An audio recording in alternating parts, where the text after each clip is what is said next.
What's up, ladies and gentlemen? This is Griever back here, your guys' host as always, bringing you guys the latest behind-the-bar reviews for One Piece. One Piece chapter 965, and you know what? There is a lot to unpack here. There really is. But, however, I promised a live stream for the latest One Punch Man chapter. I promised to do a live reaction live stream, so this video will probably not be out until sometime very late Friday night, Saturday sort of idea. So apologies for that sort of thing, because after recording this, the chapter dropped literally 5 minutes before I decided to come down here and start recording. So sorry about that, guys, for all 5 of you who actually watch my One Piece reviews. That out of the way, let's talk Roger, Whitebeard, GARP, Sengoku. Yeah, Orochi's here, who cares? There is so much in this chapter, but I'm going to have to try to be as brief as I can, because some things I would like, you know what, here's the thing, I just watched Tekken 101's, I didn't finish the whole video, but I was watching Tekken 101's review of this chapter, and he, of course, does 45-50 minute reviews, right? Going into detail about every little thing, about theories, that kind of stuff. And I do that with my more popular series. I used to do Shokugeki no Soma, and I do it with 7 Deadly Sins. But here, for these One Piece reviews, where there's such a huge oversaturation of One Piece content and One Piece reviewers on YouTube, mine basically get, under the rug sort of idea. They don't get noticed. So I try not to make those videos, because I would love to sit here and talk like they do. I would love to sit here and discuss One Piece for hours with you guys. But I don't feel like that out of the 200 plus subscribers I have, plus the other viewers, I don't feel like I have enough of a One Piece fan base yet to make those type of reviews. So, forgive me, there is a lot of information here. Read the chapter, watch Roger's Base, watch Joy Boy, watch King of Lightning, watch Tekken 101. They are going to cover this in depth and properly. Viva Ricard information, make the connections, make the theories.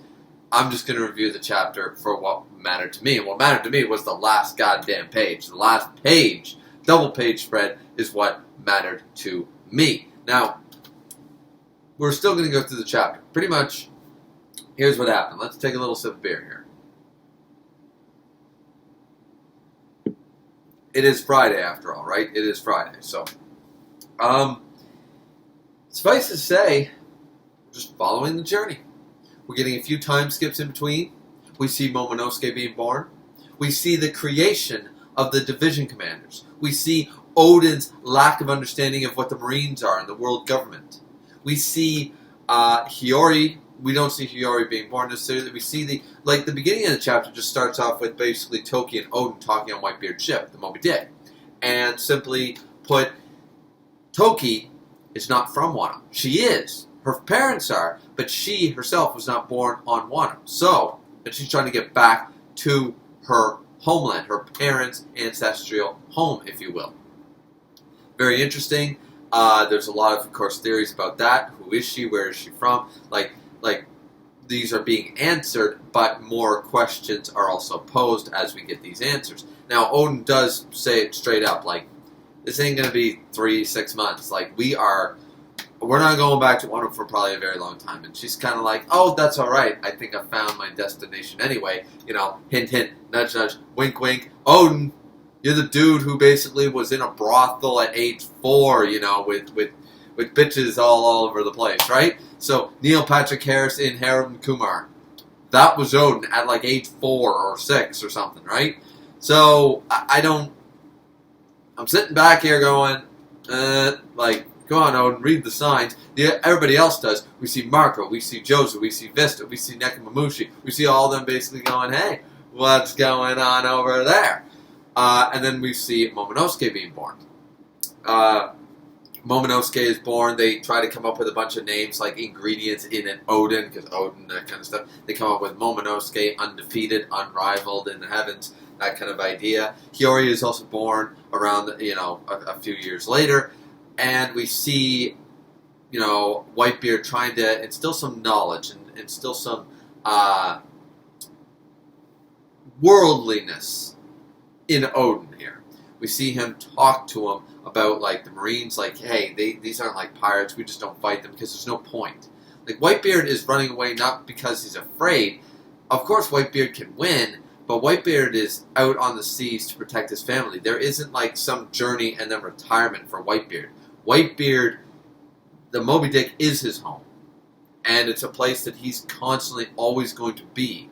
So he needs to keep it under protection. Running away from the Marines, you know, they don't want to make themselves any bigger a target. If they constantly attack and attack and attack the Marines, eventually they're going to send bigger and bigger and bigger fleets after them, right? So if they just stay to themselves and don't cause shit and run away, you know, there is something to be said, like a great offense and a great defense.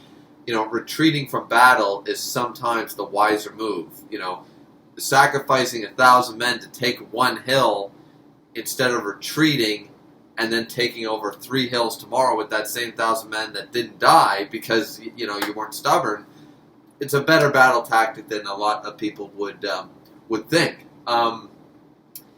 And Odin doesn't fully understand this, so he explains, not only did they explain, like, okay, the world is round, here's the Grand Line, here's the Red Line, here's the 4 seas, here's Wano is this small, blah, blah, blah. And we see Odin does have that in the last chapter and stuff. We do see that Odin has that kind of foresight. It's like, I'm just a simple speck. He's got that knowledge. He's already got that wisdom around him. If he's not overly intelligent, he's definitely got the wisdom of someone who realizes his place, that no matter what his accomplishments and what he doesn't get too full of himself.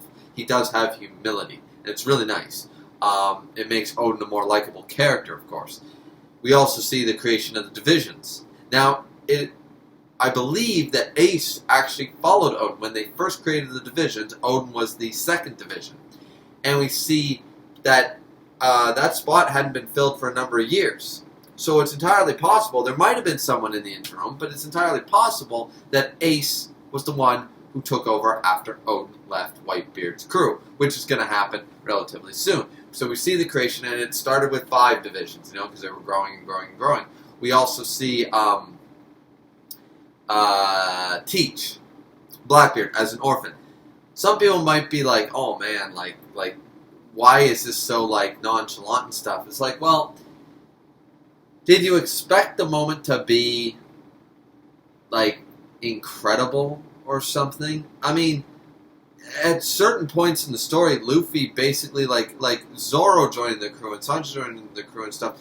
I mean, there has been moments where basically, like, Nami was like Nami. That was a very simple one. There was a whole arc about it after the fact, but Luffy basically went up, oh, you can navigate, join my crew.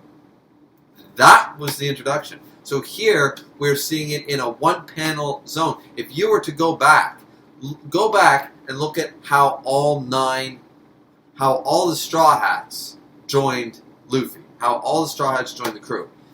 It was, some of them were epic, but some of them were simply, join my crew. You know, need a musician, you're awesome, join my crew. That is his, you know, so, and even going beyond the Straw Hats being the main characters, what do we see of Rayleigh and Roger? 2 of the most prominent figures in the whole thing. Roger just went up and went, hey, I'm out for adventure. I heard you're strong. Join me. Shanks and Yasop. Hey, I hear you're a great sniper. Join my pirate crew. Like, literally, that is how people have joined pirate crews throughout this entire manga. So I don't know. I saw some in the comment section saying that it was like too blasé. It was not underperformed. A synonym for that sort of idea. It wasn't hype. It was kind of lackluster, I guess is the word I'm looking for. It was kind of lackluster. But I didn't find so. Like, what did you expect? Teach at this point is 11 or 12. I think he's 12. His age, 10 or 12 years old. Anyways, but Blackbeard is just a young orphan here who just wants to join. Now, does he actually know who Whitebeard is?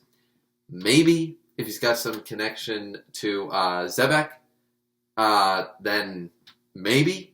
But even if he does or didn't, maybe he's just an orphan who's always getting shit on and always kicked down, and he just wants to, at this point, because Blackbeard always talks of dreams, he might not have had that type of dream. We don't know the full story of Blackbeard yet. So it's possible that at this point he was just, I mean, he always had a little bit of evil in his heart sort of idea because, you know, he turned it inwards where, you know, you have those two effects. You have the person that rises above tyranny and downtrodden in a bad childhood, and you have those who wallow in it and who turn bad and blame, oh, well, my mom didn't love me, my dad beat me, and I was shit on all my life, you know, sort of idea, and they try to, I'm going to take that out on the world, right? Then you have the other people that rise above it. Blackbeard might be the former here. He might be the more evil at the core, but at this point, he might not have had some grand scheme or evil plan. We don't know. This was simply one shot of how he joined Whitebeard's crew and at what age.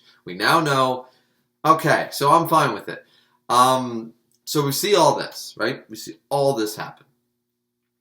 And then we jump over back to Wano. Now this is kind of important. This is interesting. Just a wee bit.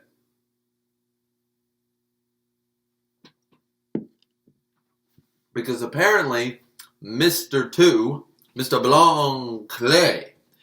Blanclet apparently was in Wano. Alive in Wano anyways, because and this time he's dressed up as an old woman. Alright, we've seen him as busty women before. We've seen him as a king before. We've seen him as a swan before. Why not an old, you know, shaman-looking woman? You know, the Chandlers from the Pokemon series, like in the original Red, Blue, and Yellow games. You know, the Chandler with the ghastly. Yeah, that's this hag. This is old Baba Yaga over here, right? So pretty much what we're getting here is the explanation, and I'm not going to say I told you so, but every single person who tried to convince me, which there was a couple of people a few months back, that on a stream tried to convince me that Orochi might have might become sympathetic. He might be empathetic. He might at least, bad result, but you can understand why he did what he did. Nope! Not a goddamn thing. This is basically the son of Hitler, but a Hitler who failed. That's what this guy is. That is literally his thing. He finds out he was just an orphan kid. Once again, similar to Blackbeard here. When I said former ladder, here's like they're just kind of a bad seed to begin with. They take out all their misery on the world sort of idea. His grandfather was part of... Long story short, you have the Shogun, you have the 5 daimyos that rule over the other regions, right? Apparently the Kuzami clan, which of course is part of is Orochi's surname, family name. They were once daimyos and stuff, and he's just an orphan and all this stuff. He's just like I'm young, I'm not an orphan, blah blah blah, and he's poor and all that stuff. And we already knew that. Pretty much before the current Shogun was born, Odin's father, they were worried, the Shogun's getting quite a bit older. What's going to happen? It's going to be one of the 5 daimyo families, like the Kazuki clan is going to fail. Their bloodline is going to end. One of our families has to basically take over. Now, during this entire thing, they explained that Orochi's grandfather decides, you know what? I'm going to poison everyone. I'm going to pull some Shakespeare-level shit. I'm going to poison all my competition. Never seen that happen before in the countries of the real world, have we? Every monarchy ever except for the English one, but even then that kind of happened a couple of times, just not really, it didn't work. But then again, actually more of a connection here because it didn't work there either. Pretty much what happened was, killed off all his competition, and then Odin's father was born. Sukiyaki, he was born. The miracle child. And this old Baba Yaga woman who probably the grandmother or something, maybe the mother or something. It's hard to tell because this might not be her real form as the old woman. She's got Bon Clay's powers, so she's got the clone fruit, so she can just make herself look like anybody, which leads to something very important here. But pretty much, she instills in his mind that, oh, because he was born and your grandfather was a shitty fucking person who assassinated and poisoned all his fellow daimyo on his way to the top, even though one of the 6 richest people in all of Wano. You have the shogun at the top, I'm assuming, then the 5 daimyo families. I assume they're some of the richest people in all of Wano. So they were fine. And then he gets greedy, assassinates a bunch of people, kills a bunch of people, blames it on infighting. The Kozuki clan actually has a miracle child. Like, wow, that we finally can continue the bloodline. Perfect aces. And then they found out that, Orochi's grandfather was a piece of shit, and they kind of condemn him. And somehow, this is the Kozuki clan's fault. Nay, it's Oden's father, the current shogun's fault. And Orochi goes into this with the whole, well, I don't get this change in character. Orochi is literally the most gullible, most manipulative person. What do you call someone who can be manipulated very easily? Like, he's not manipulative himself. He's a manipulate-y, I guess. I don't know. Like puppet strings called. And you could put on 900 strings on this guy and he would dance. He would dance without you. You could be snoring there like this and he would still dance. Like, the most gullible, most easily influenced. I need an insulting word for this. My vocabulary is escaping me today. It just.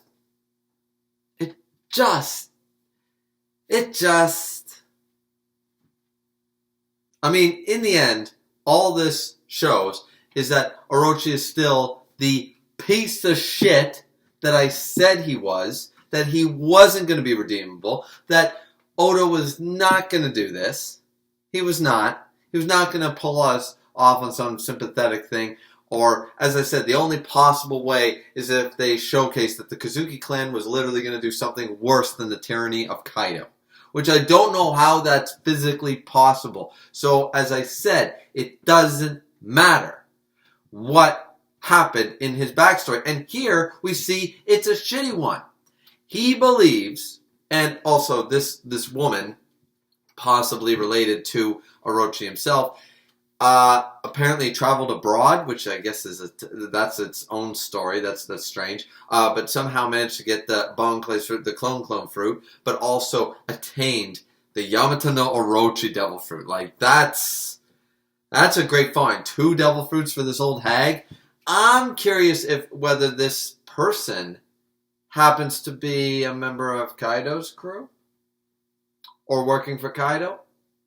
I don't think Kaido's the exact Kisuke Urahara of One Piece, but this would lead a little more sense as to why this person would have 2 devil fruits show up and manipulate Orochi like this. I mean, even if this story is true, and it most likely is, Orochi should realize, because Orochi started at the beginning going, well, yeah, I know that my grandfather was forced to commit, they call it something different, but I believe it's seppuku, or seppuku, whatever, stab yourself, kill yourself in honor sort of idea for committing crimes.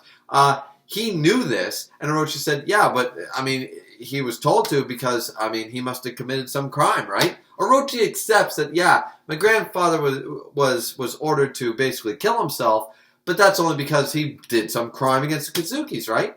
He did! That was, Orochi stood there listening to the old woman's explanation and was like, yeah, but that's the way of Wano, and that's the way things work. That was his starting statement. And then he hears the reason why, which is because his grandfather did commit crimes, was a piece of shit, and all of a sudden he goes, yeah, fuck those Kazukis, man. No! The most gullible, buck-toothed, warrior-looking idiot I've ever seen like, how many brain cells does Orochi actually have? He can't even stand by what he said 5 seconds ago. He doesn't even believe the shit that comes out of his own mouth, if that was his thing. Like, it's bad. It's bad. I'm not blaming, like, Oda here. No. I mean, I always knew that Orochi was a piece of shit, and he wrote him as a stupid piece of shit. There is no redeeming quality. They weren't unjustly killed, or he isn't unjustly orphaned. His grandfather dug his own grave, and that's why Orochi's poor and on the streets. And now Orochi is blaming his poverty on the Kazukis, even though he ends up basically being semi-rich. Oh man! So what we basically see here in the end is they end up poisoning the current shogun. They use the, clone fruit powers to impersonate Odin and all this stuff. And Sukiyaki eventually falls ill. He was poisoning him over time, we see, because, oh, look, here's this guy. He's like my little brother, says the fake Odin. And then Sukiyaki is clearly either already disposed of or something, because now the current Sukiyaki, the bedridden one, so to speak, is being impersonated by the Old Hag. And, Sui's kind of, what? And the other daimyos are kind of like, what? But they kind of have to accept it. In the meantime, Orochi is going to be the temporary shogun until Odin returns. Just going to hit the fan there, of course, but because we kind of know what happened, right? This is a big thing, It's interesting. I'm very intrigued. This is a lot of information thrown at us this chapter, this flashback. Once again, if you like One Piece, you love these flashback chapters. If you don't love these One Piece flashback chapters, I don't think you like One Piece. I just don't. I don't know how you can not love and enjoy every panel of these chapters, looking for every morsel, and then say no. It doesn't compute to me. I don't understand how someone could not be enjoying the flashback and love One Piece. Doesn't make sense. 2 plus 2. It's not equaling 4 with me with that. So, but either way, final part. Final part of the chapter, and that deserves a drink. A drink to GARP, because we're going to talk about that. A drink to GARP. A drink to Roger, the king of the pirates. To the world's strongest man. To the most powerful Yonko. All appearing in this chapter.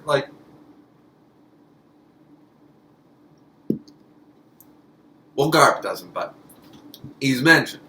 Because what do we see here is that the Whitebeard crew is showing up on some random island, and the fish are running away. The animals are running away and stuff, and they're like, what the hell's going on? Then they're like, oh, it's them. And what do we see? A double-page spread. Roger, Rayleigh, Shanks, Buggy, the Roger Pirates beat the living crap out of a whole group of Marines. Odin's probably like, hey, these guys beat up those dudes. I want to join them. That's probably the stupid reasoning. Roger here, knowing he's going to die, he's on the last voyage. We only have, I think it's like 1.5 2 years left until that's, it's execution time, or the time he becomes king of the pirates. So, not a whole lot of time yet. Him looking like a badass. Shanks wearing double hats. That looks hilarious. Rayleigh looking like a goddamn boss. But again, see, the old legends were stronger than the current ones. I'm just saying. Sengoku and Garp, stronger than Akainu, Aokiji Kizaru. Right? Like, Roger and Whitebeard, stronger than any current pirates. Like Kaido, Big Mom, Shanks. Whitebeard and Roger, stronger. That's, Garp was the strongest Marine, and I'm not convinced he would lose to any current Marines. So, there you go. Because here, we have Roger slamming down a Marine, and he's like, you bore me. Go call Garp or Sengoku. So I don't want to hear. How many times do we need to hear about Garp's actual feats? Not this whole, oh, he's a smoker of the, smoker to Roger, the Luffy's Roger. How many times do you have to hear it from the Pirate King himself? This is twice. Twice now, people. That Roger himself has acknowledged that Garp is strong AF. I don't know what you want. I don't know what you want from me. Or anybody. Garp is the strongest Marine. He literally said it. Like, you and I have nearly killed each other tons of times. And here he basically goes, these Marines, this whole battle, bored me. Go get Garp or Sengoku so I can have a fight. Why would he say go get GARP or Sengoku if GARP wasn't every bit a challenge to Roger himself? Like, stop with the smokers. Oh, yeah, GARP nearly cornered Roger a bunch of times. But yeah, that was back when Roger was a rookie. He's on the journey. He's literally a year away from being the Pirate King, and he wants to fight GARP. Don't give me that crap. Jesus, I can't stand that. So, it's just bullshit. I just can't. I'm actually getting angry at that. If I hear that one more time, I might just throw something. No, not this. This is precious. This costs money. But something else. No, those cost money. Man, I wish this wasn't my house. I could break shit, but then I have to pay for it. So, man. But either way, point is, if I wasn't so poor and I could afford to break shit, I would break shit over this. Yeah, simply put here, this is just awesome. Whitebeard shows up, Roger's like, Whitebeard, time for a death battle sort of idea, right? And he's like, I'm going to die soon anyway. This might be the final time Whitebeard and I meet. We know it's not. We know that Whitebeard and Roger meet one last time, or we assume it's the last time when they have a cup of sake together and they discuss Raftel and the Will of D and stuff. I don't think it happened here. It doesn't imply to be. It doesn't seem to be. It's probably on Wano because of cherry blossoms and stuff. It might not be. Might be. Hard to say. But I mean, this could turn into anybody else. This is the last page of the chapter, and it's fantastic. Like, we got Roger. Like, I'm probably missing something here, but it's so cool. The other thing is that people are going to say, "Oh, we're going to see Roger versus Whitebeard." Like, guys, like the people who are disappointed that Oda off-screens everything.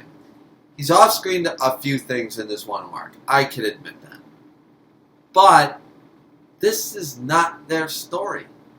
If you went into this expecting to see Roger's journey and Roger's fights, it's been 21 years, guys. We barely ever see the man. And now you expect to see a fight. Sorry, you're not.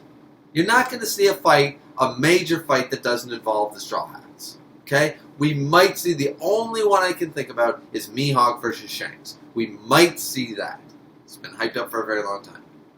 But we're not going to see a random clash between Whitebeard and Roger. We're not going to see it. We will see a clash, just like we saw Kaido and Big Mom. Just like we saw Shanks and Whitebeard. Just like we saw Odin and Whitebeard. You'll see the clash. But that's probably where it ends. If you're here to be hyped for themselves, we may one day get to, when One Piece is done in 40 frickin' years, we might see a past arc. There might be a spin-off following Roger in his early days. And then we'll see some fights, right? Then we'll see some, probably done by Oda. It might not be drawn by him or something, but he'll make sure it's all factual in the way he wants it or something, right? We might get something like that. But in the main manga, we are never going to see Whitebeard in another fight. Sorry, guys. We're probably never going to see Roger in a fight. If anything, as I said, the only other one I think about, we might see as part of the fight of God Valley. We might see the defeat, the Roger, GARP team up against all the Rocks Pirates. All the current Yonka, pretty much. We might see that. But outside of these two events, don't expect it. I don't expect to see Whitebeard versus Roger. I don't even expect to see them clashing swords. And if they do, it'll be comedic effect. All the crew will be sitting down like, this is going to go on for a while, and Roger will be like, you're too big for your britches, Whitebeard, bang! And he'll be like, would you shut up, Roger, bang! And they'll be like, they're going to go at this for a while. And they'll literally just bang, bang, bang against each other, conquer Saki, destroy an island, and be like, well, now it's time for a drink, They'll do something like that, or the death battle will be a drinking contest. A lot of people are assuming that, given both Roger's nature, pretty much. Roger also reminding a lot of people Ace, reminds me of Ace, looks like a boss. There's so much here, but as I said, I didn't want this review to be too long. It's probably going to be half an hour either way, But let me know what you guys thought of the chapter. I think it's great. I think it's perfection here. We're seeing some of the best stuff. 21 years in the making, and we're finally seeing some Roger, like actual Roger time. I don't know how anybody would be upset. Either way, let me know your guys' thoughts down in the comment section down below. Don't forget to hit like, comment, or subscribe. And don't forget to hit the bell notification if you guys want to know every single time I drop a video. And there is a link to my Discord in the description box down below. Feel free to join. This has been Griever with your Behind the Bar reviews for One Piece, Chapter 965. We will see you guys and gals later on. Don't forget, drink responsibly.